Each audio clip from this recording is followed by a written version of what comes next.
መጅሊስ የሙፍቲን ቤት በጉልበትም ቢሆን ካልወሰድኩት እያለ ነው። እንግዲህ በዛሬው ዕለት ያወጣው መግለጫ አለ። እስኪ ሙሉ ምን እንደሚመስል አሳያችኋለሁ። ሰላም አለይኩም።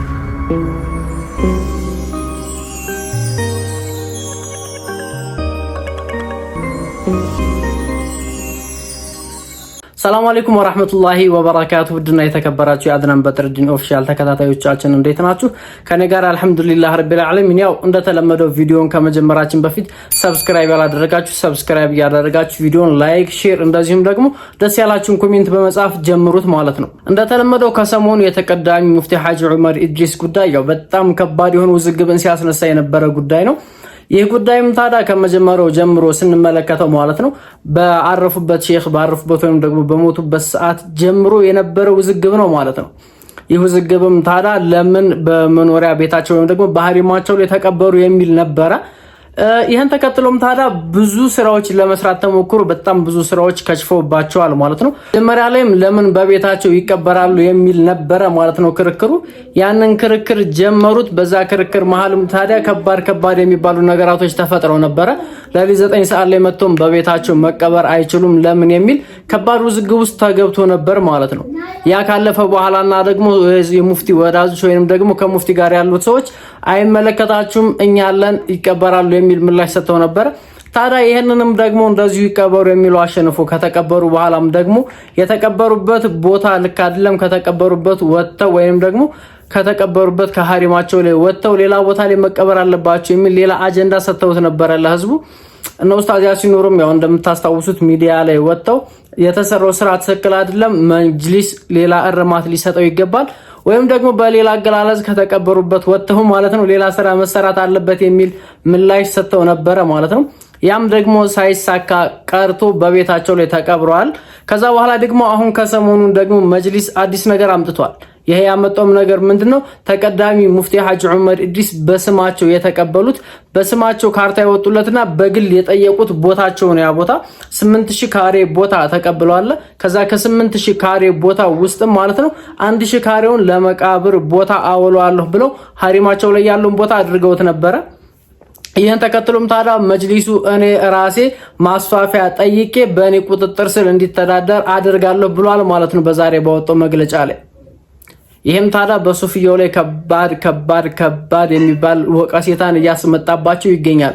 ምክንያቱም ተቀዳሚ ሙፍቲ ሐጂ ዑመር ኢድሪስ እንደምታዩት ማለት ነው ያወጡት በስማቸውን የተቀበሉትም በስማቸውና በግለሰብ ደረጃ እንጂ በማህበር ወይም በመጅሊስ ስም አይደለም። ይሄን ቦታ የተቀበሉትም ያወጡትም ማለት ነው ታዲያ በገዛ ስማቸው ያወጡት በራሳቸው ስም ይወጣና በስማቸው ላይ ያለን ቦታ በራሴ ስም አድርጌ አስተዳድራለሁ በራሴ ስም አድርጌ እይዛለሁ ማለት ከባድ ውሳኔ ነው። ምክንያቱም መጅሊስ የማስተዳደር የራሱ የሆኑ ቦታዎችን እንጂ መብት ያለው የሰዎችን ወይም ደግሞ የግለሰቦችን በግል የወጡትንና በግል ስም በግል ካርታ የወጣላቸውን ቦታዎችን የማስተዳደር መብት ስለሌለው ማለት ነው። ይሄን ተከትሎም ታዲያ ተቀዳሚ ሙፍቲ ሐጂ ዑመር ኢድሪስ በስማቸው ነው ያወጡት። እንደምትመለከቱት ወረቀቱን ማመልከቻ ሲያስገቡም ቦታውን ሲቀበሉም ሁሉንም ነገር ሲያደርጉ ማለት ነው በራሳቸው ስም ነው ሁሉንም ነገር እያደረጉ ሲያወጡት የነበረው። ነገር ግን ያ ሳይሆን ቀርቶ ደግሞ መጅሊስ ወስዷለሁ እኔ አስተዳድረዋለሁ ብሏል ማለት ነው። ይሄም ታዲያ የአንድ ግለሰብን መብት መጋፋት ነው የሚሆነው።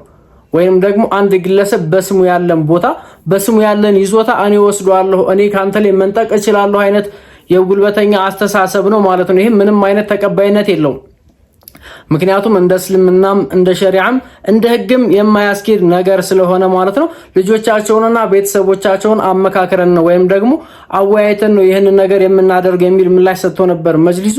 ልጆቻቸውም ታዲያ በዚህ ሐሳብ ላይ ፈጽሞ እንደማይስማሙና በዚህ ሐሳብ ላይ ምንም አይነት ተቀባይነት እንደማይኖራቸው ነው እንግዲህ የገለጹት። እንደሰማችሁት እና አምባሳደር ሐሰን ታጁ እና ሼህ ዑመር ኢማም እንደዚሁም ሌሎች ምን ሸካሲም ታጁዲንም ይሄ የቀብር ስነ ስርዓት ወይም ደግሞ ሐዘኑ ይለፍ ብለን ነው እንጂ ብዙ የምንሰራቸውና ብዙ የምንከሳቸው ሰዎች አሉ እያሉ ሲናገሩ ነበር። ይሄን ተከትሎም ታዲያ እነሱም እንቅስቃሴ እንጀምራለን እያሉ ነው ማለት ነው። ለምን እንደሆነ ግን እስካሁን ድረስ ግልጽ ባልሆነ መንገድ መጅሊሱም እኔ ወስዷለሁ ይሄን ያደርጋለሁ እያለ ነው ማለት ነው። መግለጫም አውጥቷል። ሙሉ መግለጫውን እስኪ መጨረሻ ላይ ያያይዝላችኋለሁ። የማንበብ ሰዓት ያላችሁ ካላችሁ ታነቡታላችሁ ማለት ነው። ነገር ግን ይሄ አካሄድ ፍጹም የማይጠቅምና ሙስሊሙን የሚበታትን ከአንድነት የሚያወጣ እንደዚሁም ቡድንተኝነትን የሚያስፋፋ ሐሳብ ነው። በቻላችሁት አቅምና በቻላችሁት መልኩ ብትመለከቱት ደግማችሁ አሪፍ ነው። ምክንያቱም ይሄ ለሙስሊሙ አንድነትንና ሰላምን የሚያመጣ ሳይሆን መለያየትን፣ መከፋፈልና መቧጨቅን የሚያመጣ ሐሳብ ስለሆነ ማለት ነው። በቻላችሁት አቅም ለአንድነት እንጂ ለብጥብጥ ለሌላ ነገር ባትሰሩ ጥሩ ነው።